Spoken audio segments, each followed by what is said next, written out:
All right, so today we're going to chat for a few minutes about the 1, 4, and 5 chords. Now, this is a term you may have heard if you're browsing different YouTube videos or even just talking to someone who plays music and they might already know what these are. They might use that term a lot. There's also a lot of articles out there and information in books where you'll see these terms mentioned. So at first, I remember when I first used to hear those terms, I would just sort of let those go in one ear, out the other. I had no clue what that was all about, so I just sort of ignored it, right? But then once I learned what they were, it made a lot of sense and it actually helped me understand how chords work together. So basically, to break it all down, in music, let's say we have a major key, okay? So let's say the C major scale. So the C major scale has 7 notes in it. The 8th note I played there is back to the first note. And so with those 7 notes, we can actually create 7 different chords. And I'm just doing the quick version here to help get to the point. So in the key of C major, we're going to have 7 chords. We have C major, D minor, E minor, F, G, A minor, and B diminished. Now, if you're asking, why is it C major, why is it D minor? This video is not going to go over that, okay? So we're going to talk about more how these chords work together, not about how we're building, the C major scale chords right now. So when we dig into that, like I said, C major, D minor, E minor, F, G, A minor, and B diminished.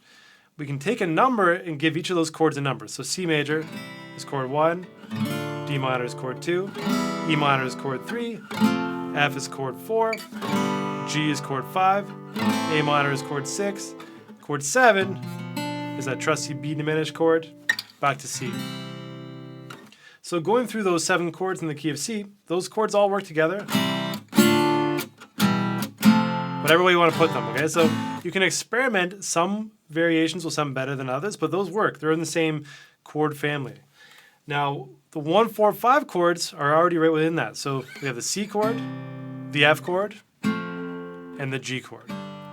Now, without getting too much into music theory here, let's just say those 1, 4, and 5 chords sound really good because they're all major chords, okay? So they work really well as a major, happy-sounding set of chords. So no matter which key we're playing in, if we're playing in a major key, the 1, 4, and 5 chords, in this case, if we're playing a diatonic major key, are going to be major, major, and major. So the big thing here is going through and trying to figure out how this all works and how we can visualize this. So if you're an open chord player, what you need to do is memorize some of these chord names because, or not chord names, but some of these chords within the key. So the 1, 4, 5 chords within, say, the key of C, G, D, whatever keys you like to play in the open position. Now, for open chord players, the main chords you're going to want to use, the main keys, are going to be C. So it's the C, F, and G. And so nice and simple. There's no sharps, no flats here. So if we just take the general, musical alphabet, C, D, E, F, number 4, and then G, number 5. So C, D, E, F, G. So C, F, and G are chords 1, 4, and 5. All right, now no matter which key we're playing in, the same concept is going to work, but if a key has sharps or flats, it makes it more confusing because you need to know that ahead of time. Now, for all my students, what I am including with this lesson is going to be a big chart of all the keys and the 1, 4, and 5 chords, so you can see that all laid out nice and easy for you. But in open positions, the 1, 4, and 5 chords in the key of C, so C, F, G. In the key of G, it's G, C, and D. So that's 1, 4, 5, G, C, D. All right, now in the key of D is D, G, A. Nice, right? 1, 4, 5. Now from there we go to the key of A. So A is 1, key of A chord.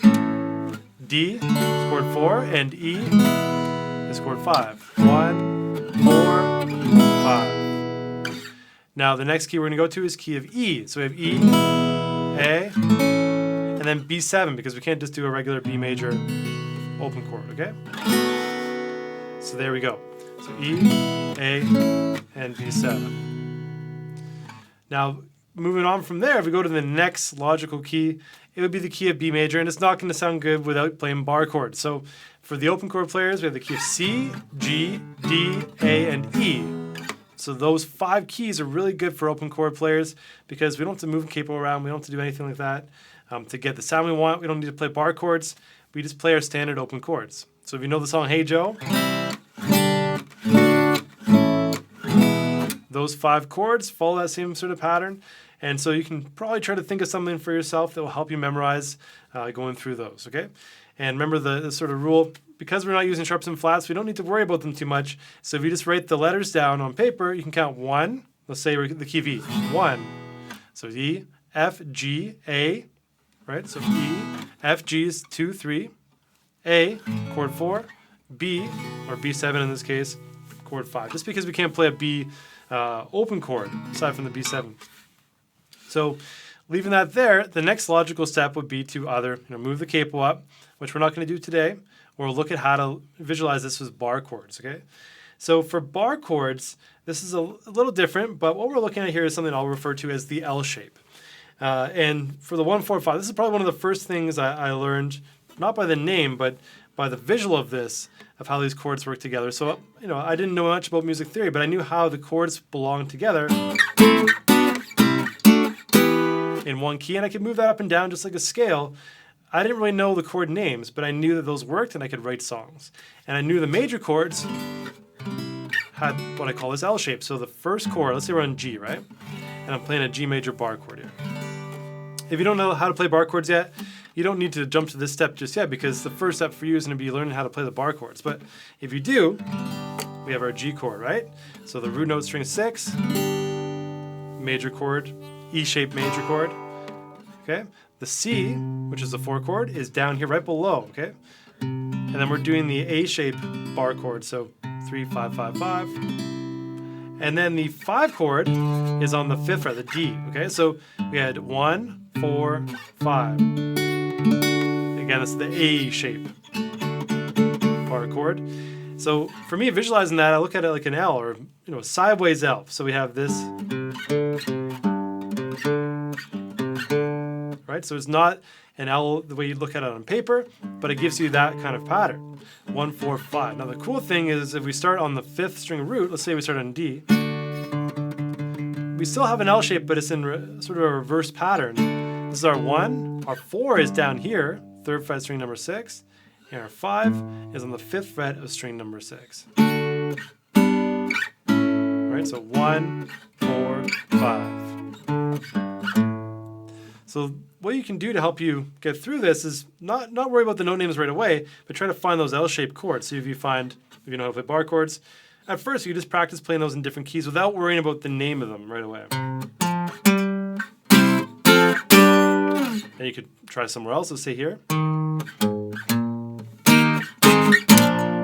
Okay, so once we worry about that, then we can start applying the note names. So we said, 1, 4, 5 progression, or 1, 4, 5 chords in the key of C.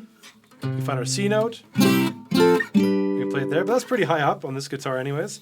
So we can find it here as well. So 1, 4, 5. So that L shape helps me visualize things. And again, for all my students, I have a little visual I'm going to include for you too. And that'll all hopefully help you see what I'm seeing there. Now that's just the starting point, right? So the 1, 4, 5 in a major key is the starting point.